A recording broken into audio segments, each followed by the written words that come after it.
Hello प्यारे साथियों, आप सभी को स्वागत है आपके अपने यूट्यूब चैनल एना क्लासेज में। दोस्तों मैं हूं नीतीश कुमार। आप सब दोस्तों फटाफट जुटिए। यहाँ पे हम सब लेकर आए क्लास 10th का मैथ। ये हम आपको दोस्तों जो बैच दे रहे हैं, ये 2026 के बच्चों के लिए दोस्तों ये आपको मंजिल बैच दे रहे हैं। ठीक है, हमने आपको दोस्तों अभी तक वास्तविक संख्या क्या है, वास्तविक संख्या के अंतर्गत जितने भी चैप्टर दोस्तों दिए गए हैं वो हम आपको चैप्टर करवा रहे हैं। तो हम सब अभी तक दोस्तों 1.1 प्रश्नावली हम सब देख चुके हैं। ठीक है, प्रश्नावली 1.1 में हम सब जितना भी सवाल पढ़ने वाला था दोस्तों वो यूक्लिड विभाजन एल्गोरिथम। ठीक है, यूक्लिड विभाजन एल्गोरिथम के द्वारा हमने क्या किया था कि किन्हीं भी दो संख्याओं के बीच में HCF को कैसे निकाला जाता है। ठीक है, और यूक्लिड विभाजन एल्गोरिथम क्या होता है दोस्तों, तो हम सब तमाम वीडियो को हम सब तमाम बातों को जाने थे 1.1 में प्रश्नावली में। ठीक है, हम सब अभी 1.2 शुरू करने वाले हैं मेरे प्यारे साथियों। तो आप सब फटाफट जुड़िए और उससे पहले बता दीजिएगा कि साउंड और वीडियो का क्वालिटी कैसा है। ठीक है, जितने भी छात्र दोस्तों जुड़े हैं कृपया चैनल को सब्सक्राइब करके बेल आइकन को प्रेस कर देंगे। ठीक है, और अपने मित्रों को दोस्तों शेयर कर देंगे। ठीक है, और हमारा जो व्हाट्सएप नंबर है आप उससे जुड़ सकते हैं 7255847764। ठीक है, ये दोस्तों हमारा व्हाट्सएप नंबर है, आप इसको सेव करके हाई कीजिएगा। ठीक है, और इधर से जो एक लिंक जाएगा उस लिंक को आप दोस्तों ज्वाइन कर लीजिएगा। इस पर हम आपको पूरा दोस्तों इस बार जो है मंजिल बैच के रूप में हम पूरे क्लास 10th के विषय को पढ़ा रहे हैं। ठीक है, तो आप सबको जुटना है और जुड़ करके दोस्तों अच्छे से तैयारी करना है।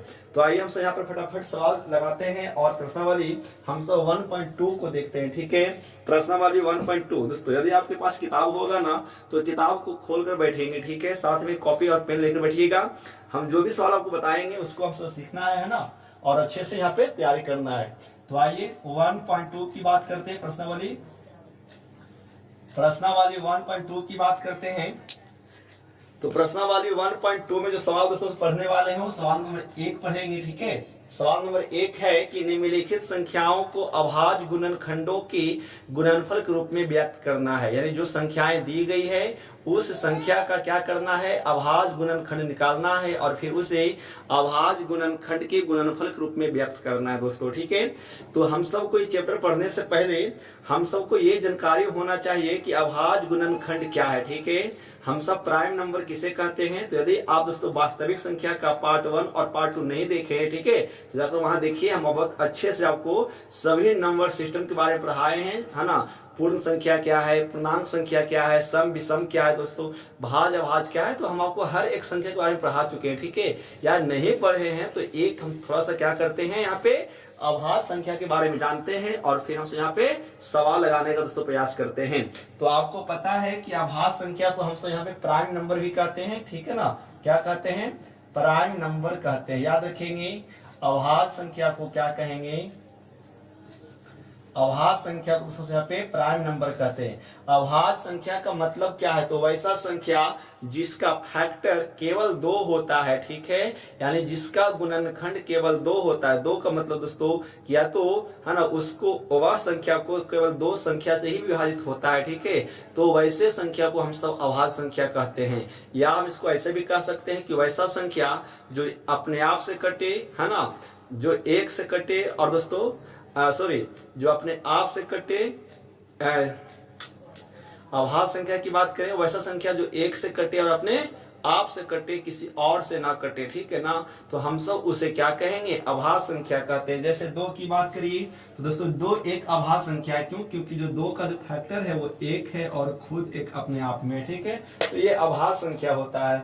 2 के बाद देखेंगे तो 3 भी क्या है, हमारा अभाज्य संख्या है, क्योंकि 3 दोस्तों 1 से कटेगा और खुद अपने आप से कटने वाला है। ठीक है, 4 तो अभाज्य होगा नहीं, क्योंकि 4 का जो फैक्टर होगा 1 होगा, 2 होगा और खुद अपने आप में होगा। तो ये भाज्य संख्या होता है। ठीक है, जिसका गुणनखंड 2 से ज्यादा होता है, यानी वैसा संख्या जो 1 से कटता हो, अपने आप से कटता हो दोस्तों, और किसी और से कट जाएगा ना, तो हम सब उसे बोलेंगे भाज्य संख्या। और भाज्य संख्या को कहते हैं कंपोजिट नंबर। क्या कहते हैं, कंपोजिट नंबर कहते हैं। ये आपको याद रखना है। ठीक है ना, जब आप इस संख्या के बारे में पढ़ते हैं तो आपको तमाम संख्याएं दोस्तों पता होना चाहिए कि भाज्य अभाज्य क्या है, सम विषम क्या है, पूर्ण प्राकृत क्या है, पूर्णांक क्या है, परिमेय और अपरिमेय क्या है। ठीक है, और सह अभाज्य क्या है, वास्तविक संख्या क्या है। तो आपको तमाम संख्या के बारे में जानना है, तब जाकर के आप वास्तविक संख्या के अंतर्गत जो भी हम चैप्टर दोस्तों पढ़ने वाले हैं, प्रश्नावली 1.1 से लेकर के 1.4 चैप्टर तक समझ में आएगा, ठीक है ना। तो याद रखिएगा कि अभाज्य संख्या का मतलब क्या है, वैसा संख्या जो एक से कटता हो और जो दोस्तों अपने आप से कटता हो ना, हम सब उससे अभाज्य संख्या ही कहेंगे, ठीक है। तो ये सब देख रहे हैं आप यहाँ पे 2, 3, 5 है ना, ये सब के सब क्या है, अभाज्य संख्या के अंतर्गत आता है, आपको याद रखना है। तो हमें यहाँ पे यही करना है कि दिए गए संख्याओं का अभाज्य गुणनखंड निकालना है और अभाज्य गुणनखंड निकालने के बाद उसको गुणनफल के रूप में क्या करना है, व्यक्त करना है। तो आइए हम सब अब सवाल लगाते हैं, क्योंकि हम सब यहाँ पे भाज्य और अभाज्य के बारे में समझ चुके हैं, ठीक है। तो यह हमारा सवाल नंबर 1 है। एक में सवाल है 140, ठीक है, क्या है 140 है, और इसको हम सब क्या करना है, अभाज्य गुणनखंड के रूप में निकालना है। तो अब बताइए एक बात में,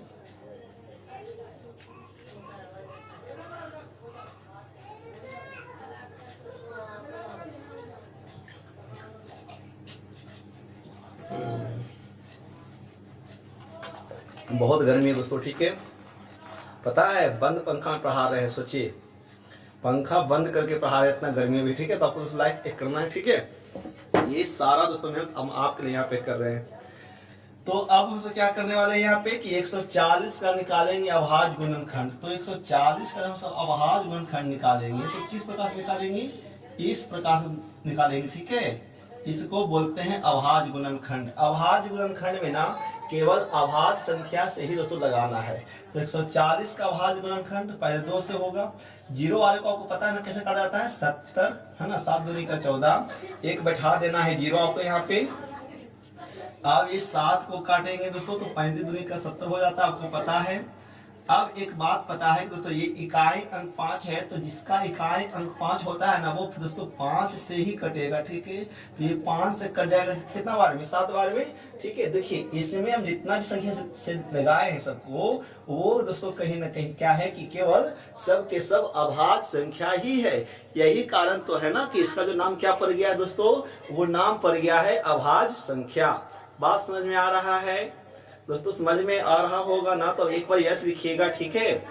तो हम सब यहाँ पर सीख रहे हैं कि किसी भी संख्या का अभाज्य गुणनखंड के रूप में कैसे व्यक्त किया जाता है।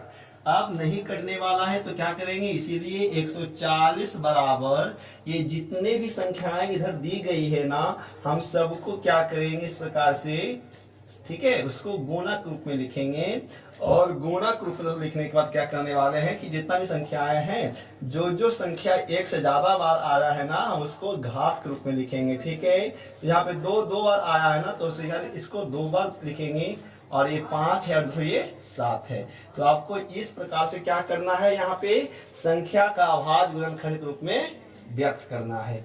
बात समझ में आ रहा है मेरे प्यारे साथियों कि दिए गए संख्याओं का अभाज्य गुणनखंड कैसे व्यक्त करना है, ठीक है। चलिए, तो ये हो गया कितना का, 140 का अभाज्य गुणनखंड।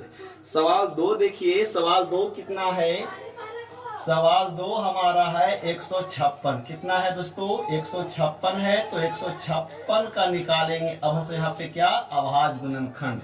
तो 156 का जब अभाज्य गुणनखंड निकालेंगे तो फिर हम सबसे पहले 2 से ही देखेंगे, ठीक है, क्योंकि इसका इकाई अंक 6 है ना दोस्तों। और आपको पता है कि इसका इकाई अंक 2 रहता हो, 4 रहता हो, 6 रहता हो या 8 रहता हो, वो संख्याएं क्या होती है, 2 से कट जाती है, ठीक है। और आपको पता भी ये भी बात क्या है कि जो संख्याएं 2 से कट जाती है, हम सब उसे सम संख्या भी कहते हैं। इसका मतलब यहाँ पर 156 भी क्या है, हमारा एक सम संख्या है, ठीक है। चलिए, तो अब 156 को 2 बार से काटेंगे, तो कैसे काटेंगे, जब आपको नहीं काटने आएगा ना, तो आप भागा विधि लगाएंगे, ठीक है। क्या करेंगे यहाँ पे, आप भाग विधि लगा करके देखेंगे। तो देखिए हम 2 से लगाएंगे 15 को, तो लगेगा 7 बार में, 2 से 14 लगने वाला है, ठीक है। 5 से 4 जाएगा तो 1 बचेगा यहाँ पे, और ये 6 होगा तो 16 बन जाता है ना, तो 2 8 का क्या हो जाएगा, 16 हो जाएगा, ठीक है। यानी जो 156 है ना, वो 2 से 78 बार में दोस्तों कटने वाला है। बात समझ आ रहा है यहाँ पे। अब किसको काटना है, 78 को काटना है फिर से। तो फिर से हम एक बार है ना, जब भी शुरू काटेंगे ना दोस्तों, तो शुरू 2 से ही काटेंगे। क्यों? क्योंकि हमारा पहला अभाज्य क्या है, 2 है। 2 से ना कटेगा तो 3 से देखेंगे, 3 से ना कटेगा तो 5 से कटेंगे, है ना, काटेंगे। 5 से मतलब आपको शुरुआती दौर में जब किसी संख्या को काटना होगा तो आपको 2 से ही देखना है, ठीक है। क्योंकि जो सबसे पहला जो अभाज्य संख्या है ना दोस्तों, वो हमारा कौन है, तो 2 ही है, ठीक है। चलिए, तो 78 को काटेंगे फिर, तो 78 का पहाड़ा आता होगा ना सर, 2 बार में 78 भी कट जाएगा, ठीक है। 2 तिया का 6 कटने वाला है, 1 बचेगा दोस्तों 8, 2 नमा का 18, तो कितना दूनी हो जाएगा दोस्तों, ये 39 दूनी का 78 हो जाएगा, ठीक है। आप समझिए कि यहाँ पे इसका 39 का इकाई अंक 9 है, तो ये 2 से नहीं कटने वाला है, तो 3 से देखेंगे तो 3 तेरह कितना होता है, 39 होता है ना दोस्तों। 3 तेरह क्या होता है, 39 होता है, ठीक है। और 13 तो अभी कटने वाला है नहीं, ठीक है। 13 खुद कटेगा 13 से, तो कोई दिक्कत नहीं है, ठीक ना।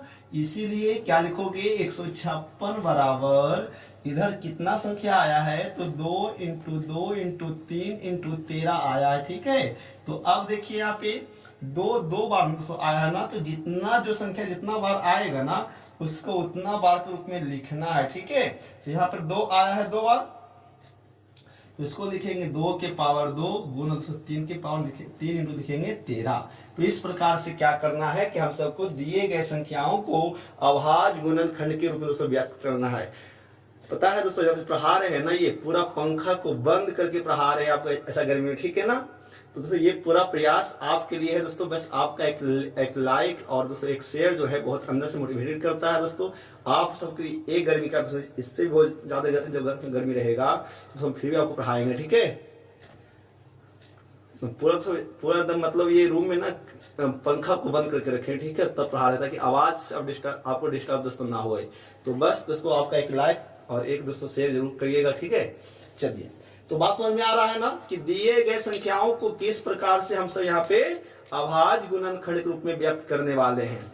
आइए अब हम सब यहाँ पे 1 और 2 के बाद है ना सवाल नंबर 3 को देखते हैं और 3 को लगाने का प्रयास करते हैं, ठीक है।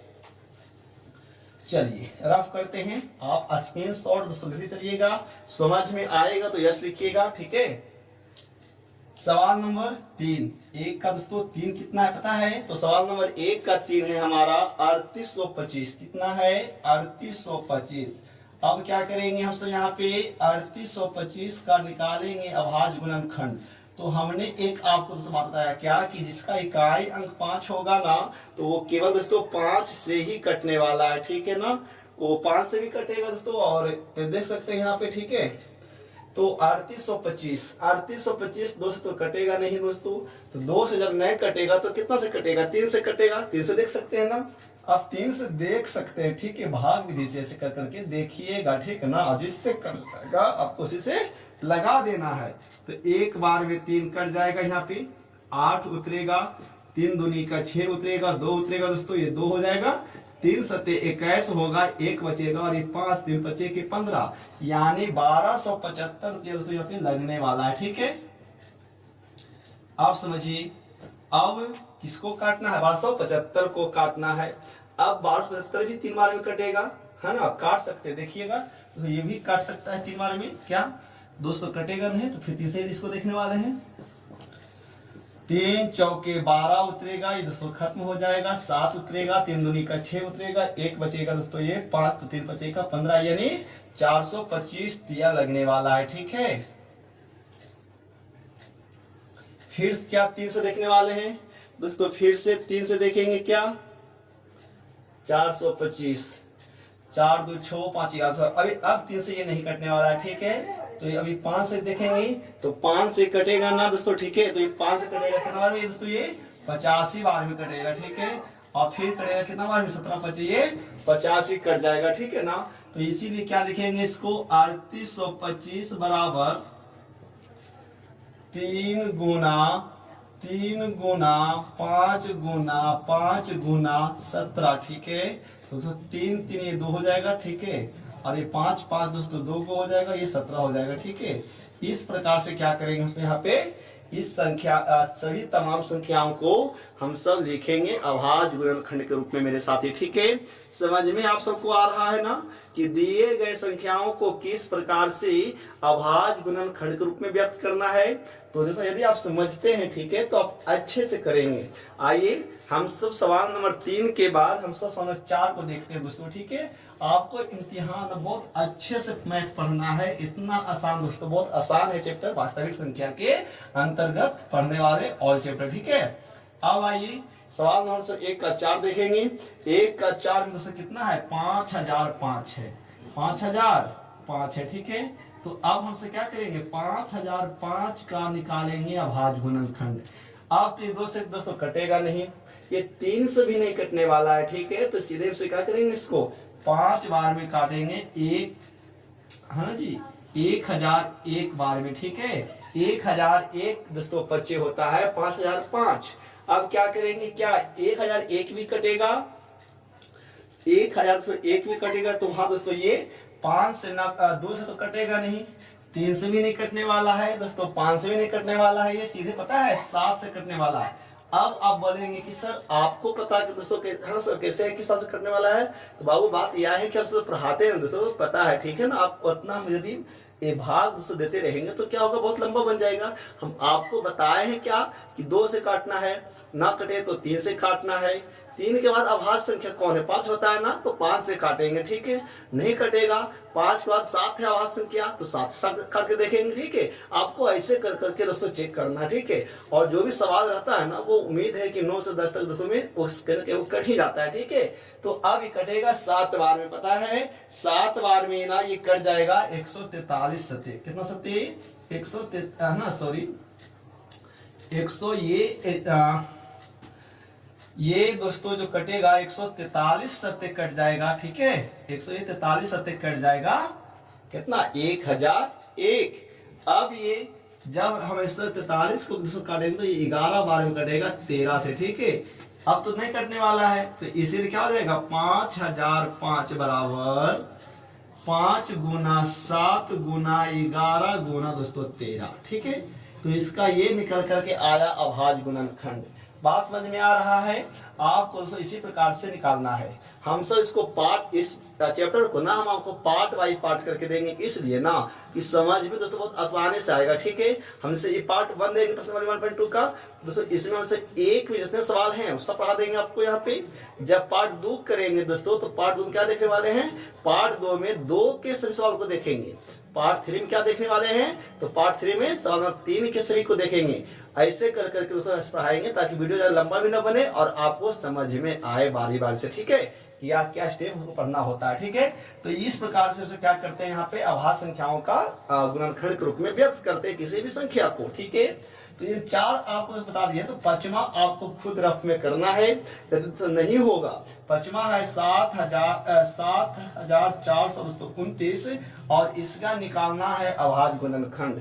तो आशा करते हैं कि आप इसका निकालिएगा और निकाल करके कमेंट में बताइएगा भी, है ना। और जो नहीं बनेगा दोस्तों तो नो करिएगा, और उसको हम फिर क्या करेंगे, जैसे पार्ट 2 पढ़ाएंगे इस चैप्टर का, तो हम सबसे पहले क्या करेंगे, सवाल को करवा देंगे यहाँ पे। तो दोस्तों इस प्रकार से हमने सीखा है कि किसी भी संख्याओं का अभाज्य गुणनखंड के रूप में कैसे व्यक्त किया जाता है। दोस्तों आशा करते हैं कि वीडियो अच्छा लगा होगा मेरे प्यारे साथियों।